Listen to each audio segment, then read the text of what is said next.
ঝুলাপাতি পাট ছুরি নিয়ে এসে পড়ছি।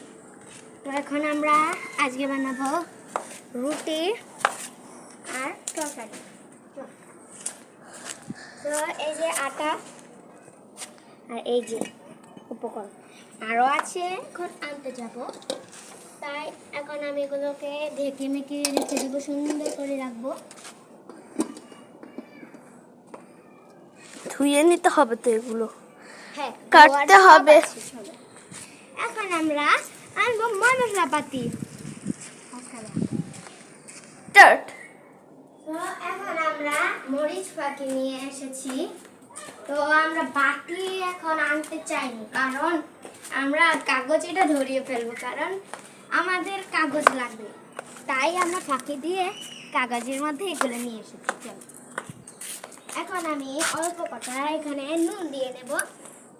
এই যে দেখি মশলা এখানে এই যে লবণ, এই যে আমি এখন হাতে নিয়ে এটাকে আটার মধ্যে এভাবে মিক্স করে দেব।